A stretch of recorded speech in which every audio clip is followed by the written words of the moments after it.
Infernal Cape, the Coliseum, Quest Cape, maxing. All mighty achievement, but never really seemed to interest me. Every 99 I've ever gotten has only left me with a fleeting sense of accomplishment. Every quest, level, piece of gear, all mere stepping stone. But for what? What is the point of any of this? Money. So here's the game. I'm going for max PLAT tokens, and I'm going to do this by making 10,000 accounts and then operating them by hand to trade and try to get maximum platinum token. That is 2.147 trillion GP. To put this further into a perspective, that is enough to buy 160,259 bonds and have membership paid for 8,012 years. Or a darker path. A player could sell this on the black market right now for roughly $392,000. But that's not what I'm going to do. If I hit this target, I'm going to stare that temptation in the face and throw the ring into Mordor by giving all of that money back to the community in some sort of drop party or a giveaway. No botting, no breaking TOS, all legit. So, let's get after it. This is the road to max PLAT. What's up, RuneScapers? It's your boy, John McGarrett's back with another episode of Road to Max PLAT. We got a couple things to talk about today, so that would be, how the accounts are going. The new accounts that are coming into the fray, got another 40 I'm working on. And then we're going to do our picks, see how those runes, how those elks are working, you know what I'm saying? But before all that, let me shout out my members. I should have had this ready, but I'm a silly Billy. DF, Corsica, Pathos4, Lucian Stolas, EK, Nexine, and Yu-Gi-Oh! And Chill. Thank you guys very much for being members. You are dabomb.com. Please consider becoming a member. It's only $4.99 a month. Would be really excellent. Help the channel grow, help my kids eat. I'm just kidding. Well, I work a 9 to 5 for that, but all this goes to that. But if you can't afford it, I understand. Just please subscribe. Help me hit that monetization. Thank you. So now that that's out of the way, and before we hop into the actual episode, I had a little giveaway that I was forced to do a giveaway. Because some guy ran up to me and he said, give this away in your next video. So we're giving away a bond. How that's going to work is I have the comments over here, pretty much, and just from the top, we're just going to scroll down. Every skibbity riz I see, except for this guy, he's the one who gave it to me, so he does not count, but we'll scroll down every skibbity riz, and then whatever number lands on from like 1 to 8, that will be the winner of our giveaway. I believe it's about 8 comments that have skibbity riz. I believe it is 8 comments that have skibbity riz. I will count again just to make sure. But yeah, anyway. So, 3, 2, 1, 6. So, Corsica, nope. Sorry, buddy. 2, 3, 4, 5, 6. So, HughEXX. Leave me a comment on this video if you see this with your RuneScape name or whatever, what your name is in the Discord or whatever. I'll meet up with you, and then we'll get this sorted out. Okay, so that'd be great. Thank you guys. Thank you for the donation. Sorry everybody didn't win, but I'm gonna do more. I want to do like little ones. Like as I get like a bigger pot, I want to just give away to the community, like whatever. You know what I mean? Do little games for I don't know. I'll think of something like a mil here, 500k there, whatever. Bonds here and there, whatever. But it'll be a lot easier to bleed off the top once I get a little bit bigger of a pile, like a bank. But I mean, maybe I could do it now. Maybe I'm sounding a little bit too stingy, but sorry. I would feel a lot more comfortable around the 4 or 5 bill mark, but like doing a weekly bond or something like that. But yeah, let's hop right into the episode. All right, I got the next 20 accounts here, plus 20 accounts here. They got a splash, so it's not quite a simple box. I have to splash them. I think I have to click it. It's like 7,500 divided by 300. I gotta click the screen 25 times in the 20 hours, so I'll let it run overnight because it still needs to get that done. But then when I'm at work tomorrow, I will hit those with clicks throughout the day periodically, and then just get the magic levels to get to 100. So yeah, good night. I'll see you tomorrow morning. Well, that's a little embarrassing.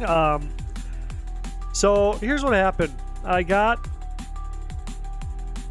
20 hours, I believe. Let me check here real quickly. Just shy of 20 hours on all these accounts. But I did not put enough runes on these guys. Big blunder on my part, so that means I'll have to make another annoying delivery to them. I'll either do that, or I might just, well, I'll probably splash them because I don't know if I'll have time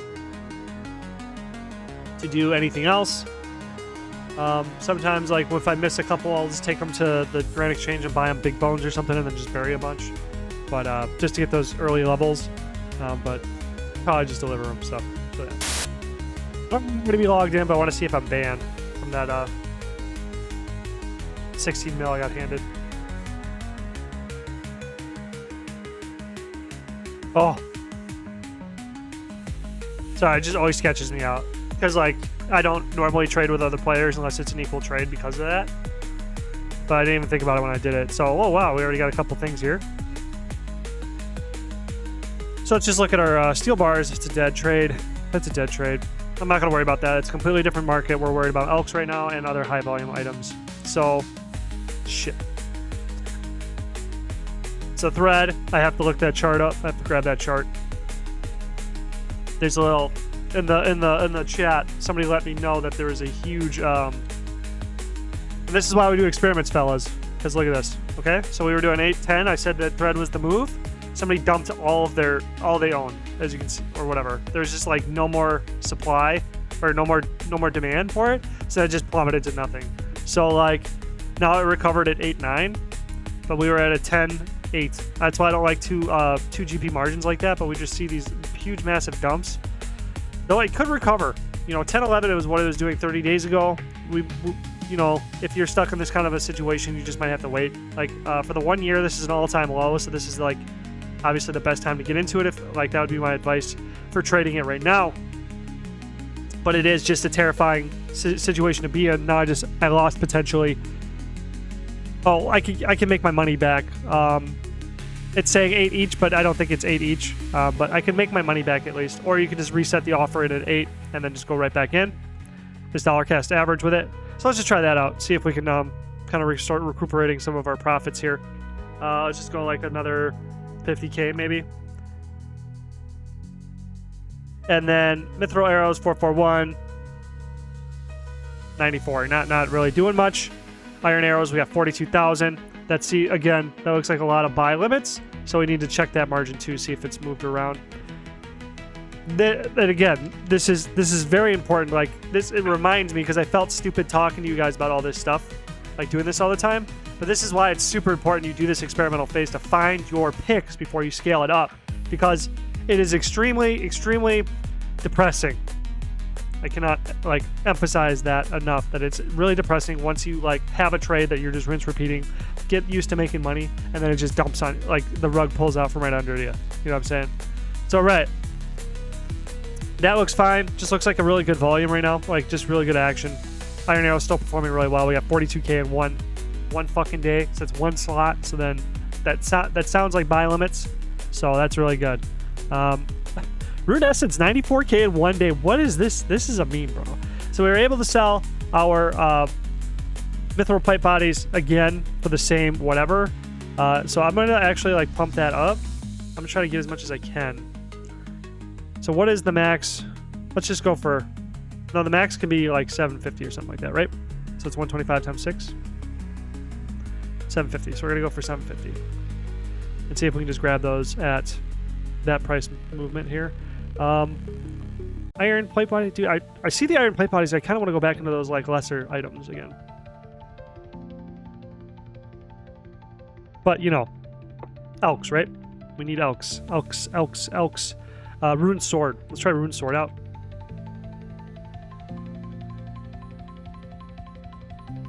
Let's just chart it. I don't want to buy test it. Rune Sword. I don't know. Would this be one that's like people are they want to elk? Maybe. Is this one you want to elk? So we got 11, 9, 10, 12, 2, 8, 8. Tax is 120 or 120 here, and then 122 before right there. So we can use our little formula strategy. Let's look at the graph. Huge crash. Wow, crazy. That's insane. Forgot to check the volume. Volume's pretty low. This probably is just an unpopular one to try. It seems kind of freaky, but if we can get it for 11.9, can we zoom in on the chart? It's a really low point, so that's a bad snapshot. So over here we're looking at 12.02, 12.2, and then 11.957. Whatever. This is over 1 day. How about the week? Looks like crashes happen 5 times a week. So 5 times a week is not very consistent, but the consistent price looks like 11.910, 11.960. Sure, with the buy limits that a lot of people would be getting their purchases in. This is 11.910. Let's see if that is a viable profit. So 11.910, 11.910 plus 120, 12.30. So that's what we'd have to sell it for to break even, putting us within the threshold to make 50 coins if we sold the bulkers. Sorry. Is that? Because they would want it 400 less than ALK price, which would be 12.80, so it's 50 each. So 50 each times 420. 420 is the whatever. Let's say like 25,000. Let's just say 25,000. What is that divided by 420? So 59. So 50 would put us in a pretty okay spot. Pretty close to 25,000. So let's go for it. Rune Sword. 1910. We're gonna go 420, or what can we afford? Half the stack. 84. See if we get 1 buy limit. We'll start building that up.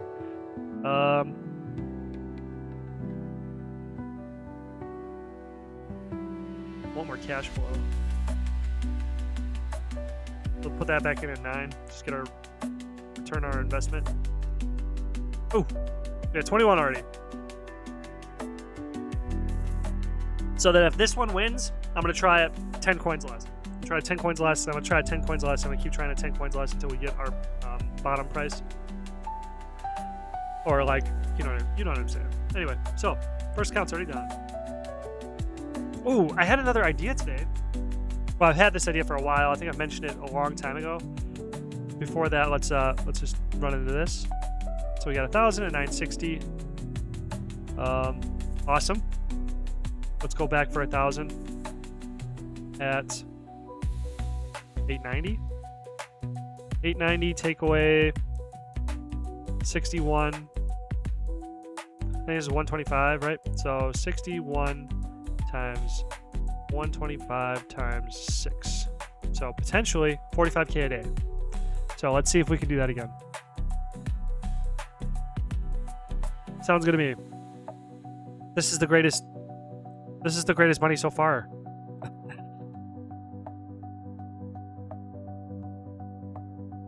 Okay, how high can we go here? The green D-high body is my best friend.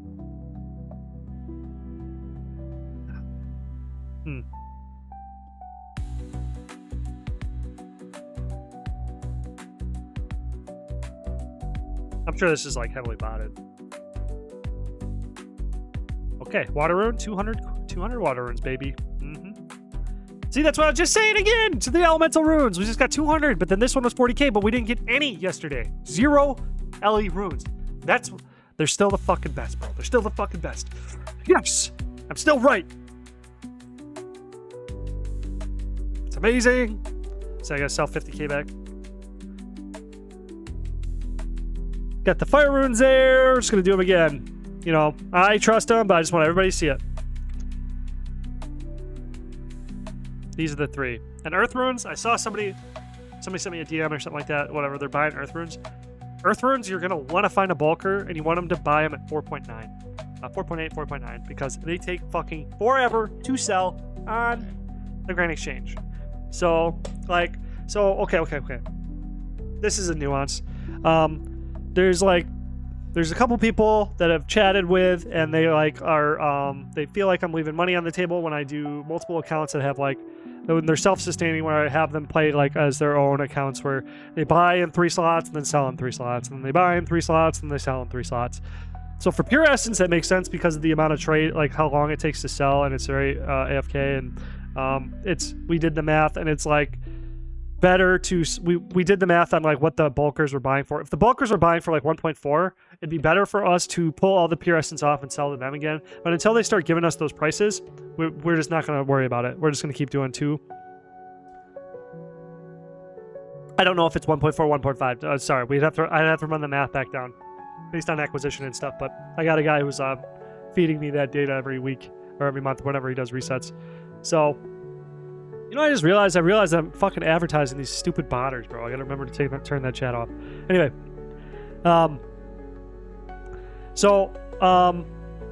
sorry, derailed myself. ADHD brain, right? The thing is, if bulkers gave us a certain amount of money, then it would be better for us to pull them off. So for elemental runes, what I'm doing with the self-sufficiency thing, I would not do that for fire runes. Well, I kind of would, okay? Because the turnover for fire runes is so fast, but it would be a lot more efficient for you to pull them off and sell fire runes on one account because there's such a high demand. Always, always, always, always. Supply cannot meet the demand for fire runes. That's why we see them go parabolic so often and go to the 6-7 range. You know, like at least 4. In my experience, I've seen it happen like 4 times in just like two years. Well, 4 times a year. Sorry. So, you can do the mule method where you buy them from yourself and then put them on one account and then have them sell on one slot because they will sell that fast. It's a very fast-moving item. Did this seriously? Oh, okay. Whew. So 2650 looks low here. We'll just move on. Looks like Addy plates suck, bro. I did buy the high. 9560. We'll just do 96. You know, we're getting our money back.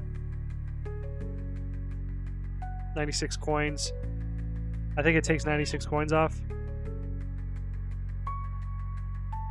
So we lost money. But now we know that with Addy plate bodies. We know the formula to get, like, how to get back into them in a safe margin. So we got another 125 on the mithril plate bodies. Looks like we're going to need to apply the formula to this as well. But we'll worry about that later. Not my idea. I want to talk about my idea. We have one more count. 21 hours. Oh, yeah, baby. I can just do that. Oh, yeah. Oh, that sucks. I was hoping these would all bought out. Not this. Because, like, the margin we were going for it to be really good money, we would have needed to hit the buy limit. That's what I was trying to find. Shit. 41k on the jug. 17k on the jugs. We're selling motherfucking fishing bait like crazy. Vial water, 105, kind of a dead item. Jugs going back in at 4, I believe. I was buying them at 3. Yeah. That's some fucking money, brother. We'll see. Hopefully they sell fast. The jugs of wine, I'm pretty sure, are 3-4. Yes, so we'll just wait for that. We sold all the ruined scimitars, which means we rinsed 6242, 6263. So that's decent enough, you know. Can we bring it down? Let's try to bring it down 15 coin. No, we'll go down to 80. We'll go straight greed. Straight greed on it. We sold all the ruined plate body. Oh my god. Straight greed, baby. We brought the margin down, and we're still just getting a huge influx of scimitars for a cheaper price right now.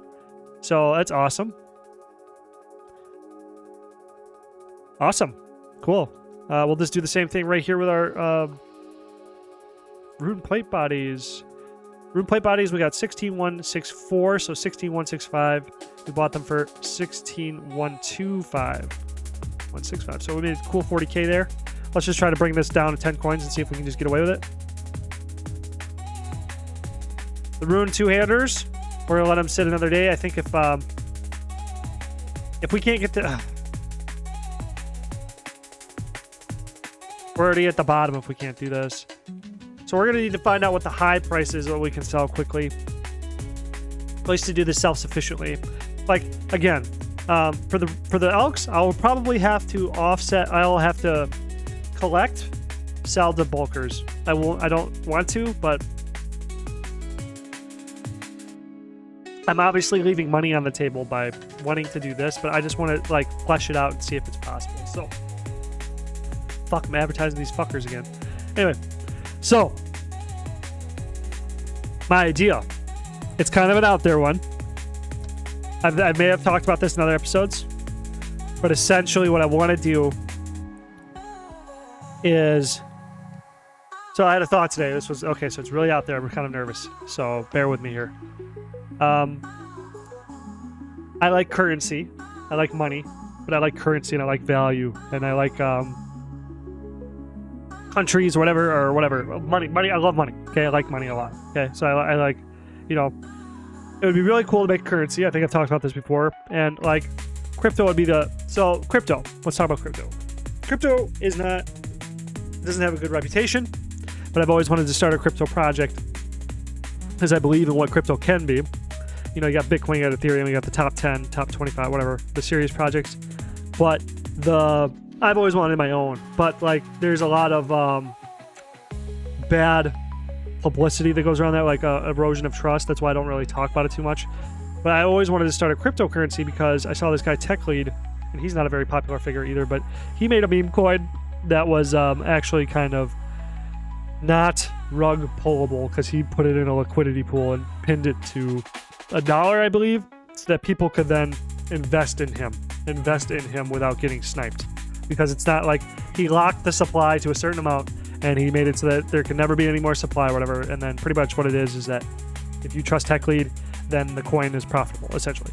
But like that's essentially what value comes down to, is like trust when it comes to like brand and stuff like that. But that's why I've kind of not wanted to talk about brand or crypto, because I didn't want to erode any trust in a brand that I'm building, because I would like trust is like my number one.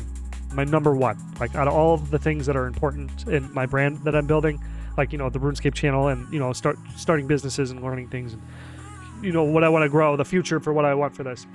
I want to, number one, be trustworthy, like worthy of trust. And I know, like, in the internet space, that's going to be a very difficult thing to maintain, because as I grow in notoriety, I'm sure there's going to be a lot of bullshit, because that's just the internet, the nature of the internet.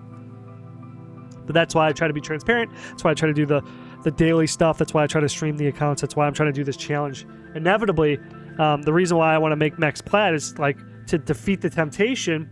It would be epic. It would defeat the temptation. But most of all, and most important reason why I wanted to, is I wanted to prove my trustworthiness to the world. And that would require a major sacrifice. So a major amount of work to get to Max Plat, and then a major, like the easiest thing to like to cash out and make, like, you know, 392 grand is life-changing money. If you spend that wisely, it's life-changing money. You know what I mean? Like, this, my house is paid off.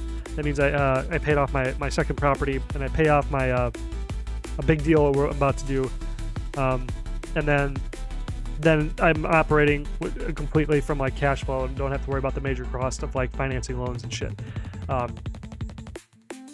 That's why, but I believe in, I'm betting on trust, you know what I mean? Because trust, all value is derived of trust and belief. So trust is just belief. They are synonymous. But why am I saying all this? Because that's why I also want to start a crypto as well, because like I want to do things that people normally use to fuck people over as a way to not fuck people over, to prove my trust, is like to prove my trustworthiness. But that's the lore. But when I was thinking about a crypto, I want to make one that's like, I had an idea today, and I love charcoal. So like I've always like loved currency, and I miss the gold standard. I wish the U.S. was still on a gold standard. I don't think fiat's good for the world at all. I know there's a lot of, I would argue about economics, why fiat. I will debate people. I would love to debate people on why fiat currency sucks donkey PP compared to standards, but that could be another day. But I would gladly love to talk to somebody who thinks that fiat's good. Okay, I have friends that think fiat's good, but fiat is garbage, and you know it's good for certain. Oh, okay. I'll reserve that for a later date. Sorry, I was just about to get super fucking heated. I gotta re-zero out.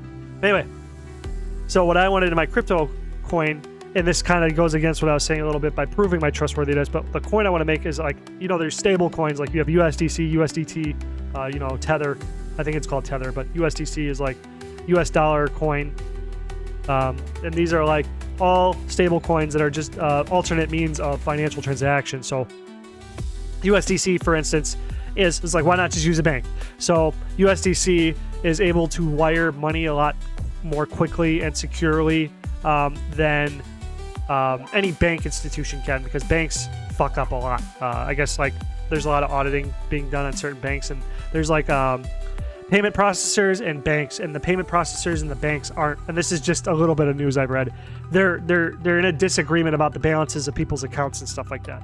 Plus there's like bank runs and all this other stuff, because they're leveraging, what is that called, where they take people's dollars and loan it out, so they don't actually ever hold the reserve, fractional reserve banking, et cetera, et cetera. So Ethereum, or on the Ethereum blockchain, it's really good for making transactions. It's just Ethereum is like, it's only good for making transactions if you're really rich. So if you want to wire me $1 million, it would be ridiculously cheaper to do it on the blockchain with like USDC or USDT or something along the lines of that than it would be to do it with a bank, because banks are, I don't know, I think they're something to do with that. That's what I've read, okay? And I don't remember exactly, but the con of that is that as that transaction system is really, really efficient, the gas fees are high for like me and you, like average people, to send money or whatever. So it still makes sense for us to use banking institutions and stuff like that. But there is like, there are blockchains like BNB, Binance, that do have really low fees, and Solana, I'm pretty sure, has really low fees. I haven't researched crypto for a really long time, ever since the last bull run before the bear market, back when Bitcoin hit 60K and then dropped down to 12K. I was really into it back then, but I haven't really been reading about it. But I still wanted to always make my own crypto. So, okay, next thing. What I want to make is a stable coin. I want to make a stable coin, and I want to pin it to charcoal. So it'd be like Charcoin, C-Coin, C-Note, whatever I'd call it. But essentially how it would work is it would be like an investment, sort of. I want it to be a currency. I want it to upgrade. Instead of just being a coin, I want it to be its own currency that like people, like, let's say we build a community and all of us use, you know, I could have like an online store that uses like digital whatever, like let's say I made my own RuneScape. I'm not going to make my own RuneScape. I'm just making my own video game, and then you can buy stuff in the game with Charcoins. And this would kind of defeat the purpose of a stable coin, because it would kind of go against how RPGs work, because like time, like artificial, like time playing a game inflates the currency of the game, because gold randomly spawns in from skilling, from high alchemy, from bosses and stuff like that. So I wouldn't be able to specifically use Charcoins as a currency that you would be able to loot using like Slayer, you know what I mean? Because that would inflate. So essentially how this is how it would work. So I would prove using like some sort of auditing system with like a third-party independent auditor to confirm my storage of charcoal, let's say. Okay, so I got 55-gallon barrels of charcoal downstairs in my basement, let's say, right? And let's say I have 2,000 pounds of it, and I get a third-party audited or whatever, and, you know, I say that whatever. So then what I would do then is then I would put it into a liquidity pool on like BNB, which is essentially I would pin it to a price. And essentially what I would do is I would make it below market, like what charcoal would go for, or biochar, essentially, whatever I'd make, whatever type of charcoal. And then I would make it less than whatever the market rate is, so that it would incentivize people to buy it.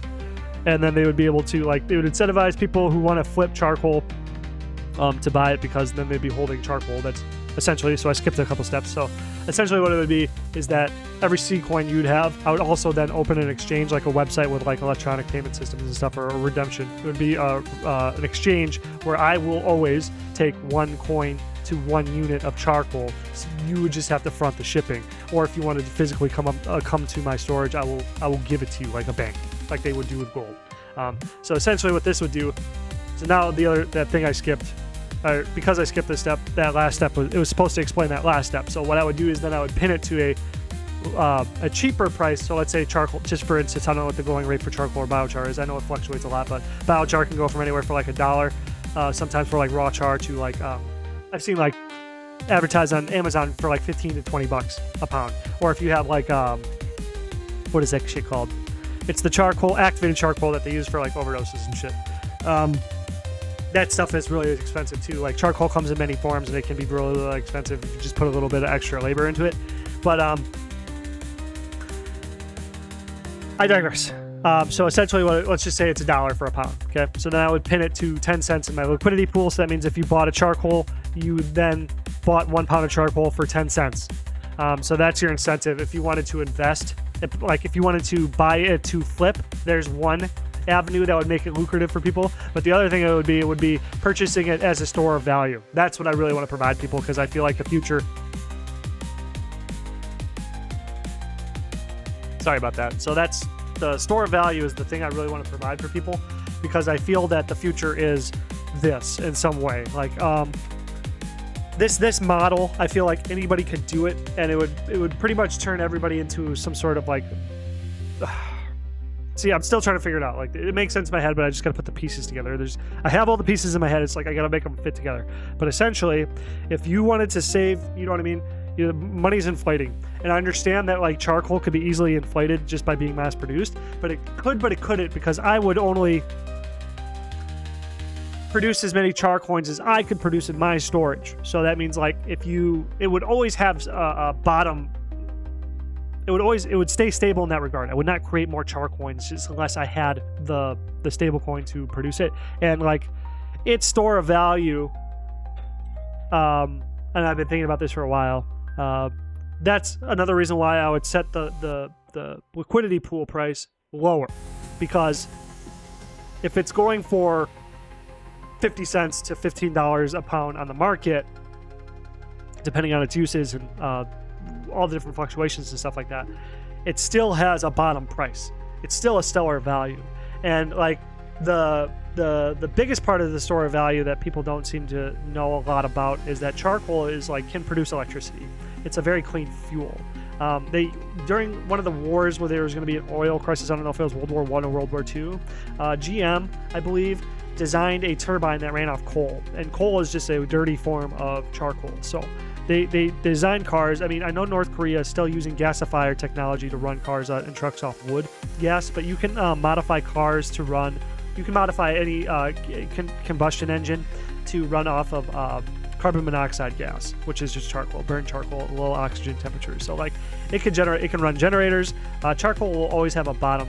It will have it's a store of value. Like its price pinned to the US dollar will go up and down forever, obviously, in relation to other, it would always change its value to relation to other things, but its bottom line as a store of value, I think is going to be really strong for the future, and other resource-based stuff like this will be really strong stores of value just because their ability to produce energy. Also, too, plus charcoal is just a raw material, so it's always going to have some sort of value. Like it makes graphene, it makes diamonds, charcoal fuel, briquettes. It has many, many markets and a lot of different uses. So that was just my idea, my thoughts so far. Like I'm nowhere near close to even launching something like this. That's why I'm doing the charcoal experiments in my yard, and why I'm trying to pick up another property where I can really scale up charcoal production. But yeah, so that's my big rant about charcoal and my crypto coin, and now I'm associated with dirty crypto because I want to make it. But yeah, so that's all I got really for today, and I will see you tomorrow. Have a nice day.